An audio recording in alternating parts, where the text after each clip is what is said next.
El término paronychia y perionixis son sinónimos. Paronychia y perionixis consisten en la inflamación de los pliegues laterales de la uña. Dos de sus etiologías más comunes es la infección por bacterias y la infección por cándida, donde suele haber esta paronychia de los pliegues junto con cambios de coloración de la uña. La paronychia o perionixis consiste en la infección y más que nada inflamación de tejidos periunguiales, causando una zona eritematosa, edematosa con rubor, calor y dolor de los bordes laterales y anterior de la uña.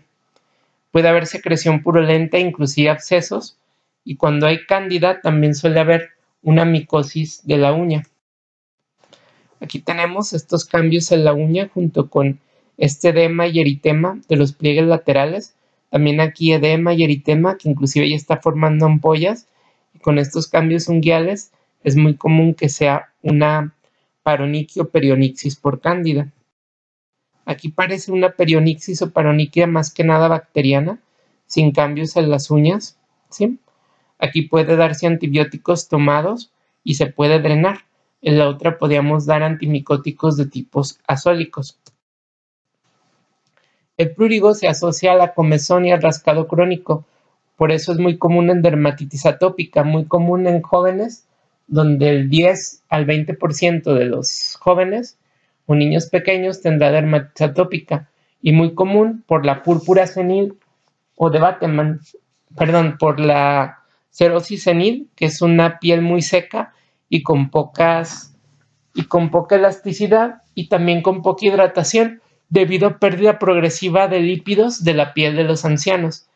Ahorita me equivoqué, la púrpura de Bateman que les hablaba es más bien la piel de las personas grandes que tiene tendencia a hacer equimosis o petequias con cualquier rozoncito, ¿sí?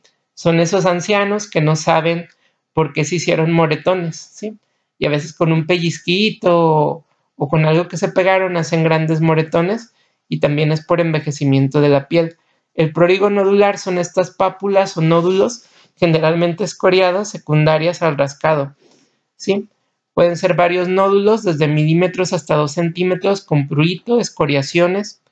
¿Cómo se tratan? Se pueden inyectar triamcinolona intralesional, se pueden dar esteroides, hay que humectar la piel con emolientes, se puede también dar medicamentos para la comezón, especialmente antihistamínicos del tipo clásico como clorfenamina, como hidroxicina, como difenidramina, ¿sí?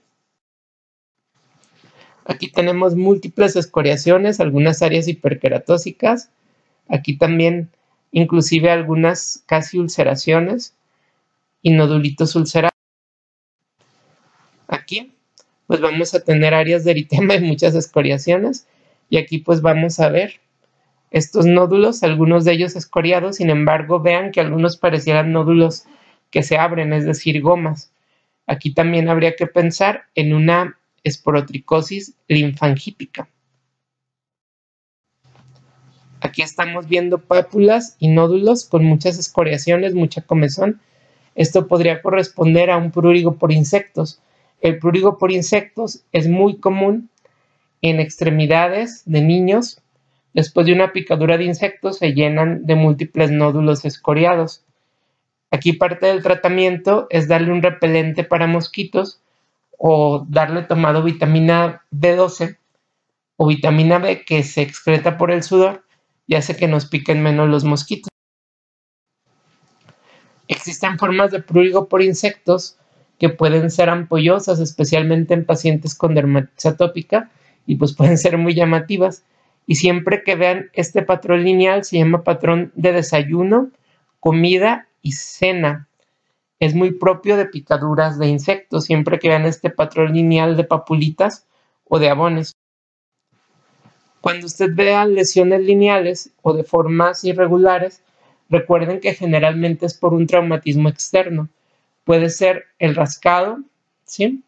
Puede ser también traumatismos con algún instrumento, o puede ser escoriaciones o lesiones que se haga el mismo paciente. También pueden ser picaduras. Aquí vemos Estas áreas eritematosas, si estuvieran levantadas, podría ser un dermografismo. Si solo están eritematosas, puede ser por el mismo traumatismo. Aquí se fijan si están elevadas, y como están elevadas pero blanquecinas, se llama dermografismo blanco y puede ocurrir en la dermatitis atópica. Aquí vemos todas estas lesiones lineales, generalmente son rascadas o lesiones por que el paciente se está infligiendo. Después de estas lesiones, si son muy crónicas, pueden dejar manchas o inclusive pueden dejar cicatrices. ¿Qué es el eritema polimorfo? Es una enfermedad inflamatoria de la piel caracterizada por lesiones en diana, donde su centro puede ser eritematoso, purpúrico, negruzco, grisáceo, seguido de un área blanquecina y luego de un área eritematosa, como si fuera una diana de tiroides. Generalmente se asocia a virus herpes zóster o el eritema polimorfo mayor puede asociarse a fármacos. Es generalmente estas placas con un centro gris violáceo o eritematoso, seguida de un halo blanquecino y seguida de un halo eritematoso. Estas se presentan en alguna área del cuerpo, puede ser una o dos, y múltiples lesiones eritemato descamativas redondeadas, ¿sí? Es muy común en palmas y plantas. Siempre recordemos palmas y plantas en escabiasis con ampollas en niños, también en la disidrosis con ampollas pequeñas, en la sífilis con lesiones redondeadas, eritemato descamativas, y con estas lesiones en diana en el eritema polimorfo. Puede afectar también el resto del cuerpo. Puede haber cierta afectación en mucosas, por ejemplo, pequeñas fisuritas o una queilitis muy leve. Cuando hay gran afectación de mucosas, cuando se afectan las conjuntivas, hay que pensar que estamos ante un eritema polimorfo mayor, como un Steven Johnson o una necrólisis epidérmica. Aquí tenemos estas lesiones eritemato descamativas, más si se fijan son eritemato violáceas, y algunas de ellas, por ejemplo estas, tienen un área eritematosa, un halo y otra área como si fueran lesiones en diana. Tal vez también estas, pero si se fijan el resto son normales. Vamos a hacer un pequeño repaso.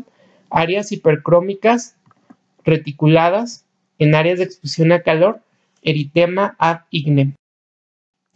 Aquí más áreas formando reticulares o redes, algunas incompletas o irregulares, pero fíjense cómo tienen esta forma de hacer, pues sí, áreas delimitadas. Estas redes, eritema ab igne por exposición a calor. Estas por exposición al sol y por esta tendencia que tienen las mujeres con sus hormonas, especialmente en el embarazo con anticonceptivos. Esto es muy importante ya que en mujeres esto es 10 veces más común y en mujeres se presenta en personas que no tienen una exposición importante al sol. En cambio, los hombres suelen ser campesinos, suelen ser personas que trabajan en las obras, arquitectos o personas que están todo el día en el sol. En las mujeres no, con exposiciones cortas pueden causar esto. ¿Qué otra cosa hace más susceptible a las mujeres? Los cosméticos aumentan 6 veces el riesgo de esto y curiosamente algunos despigmentantes que contienen mercuriales, que contienen algunos sales metálicas pueden predisponer a esto también. ¿Qué hay que hacer? Hay que dar despigmentantes como hidroquinona, como ácido acelaico, como por ejemplo ácido cólico, pero siempre hay que acompañarlos de un filtro solar cada 2 o 3 horas, tanto durante la fase de desvanecimiento de la mancha como después. También hay que hacer un diagnóstico diferencial entre un melasma dérmico y un melasma epidérmico. Estos melasmas tan cafecitos son muy característicos de un melasma epidérmico. También estas áreas hipercrómicas, melasma epidérmico, aquí se fijan este melasma también es café, pero es como más grisáceo. Este podría tratarse de un melasma dérmico que va a responder peor al tratamiento. Estas áreas que son hipercrómicas, ¿sí? Más bien delimitadas, se tratan de léntigos, también se trata con protección solar y despigmentantes. Áreas bien delimitadas, hipercrómicas, de 1 de medio centímetro, 3 centímetros, pensamos en léntigos, en áreas fotoexpuestas, especialmente cara y extremidades. Placas alopécicas, bien delimitadas, pueden tener esta sensación como de acolchamiento. Pueden estar levemente eritematosas o del color de la piel. Pensar en alopecia areata. Si hubiera puntos negros o descamación en estas áreas alopécicas, hay que pensar en una tiña de la cabeza. También recuerden que la tiña de la cabeza es poco frecuente en adultos. Placas alopécicas, sí, limpias, alopecia areata. Recuerden que pueden darse esteroides tópicos o inyección de triamcinolona intralesional. Placas bien delimitadas, hay que pensar, pues puede ser en una tiña, puede ser una psoriasis o en una cándida.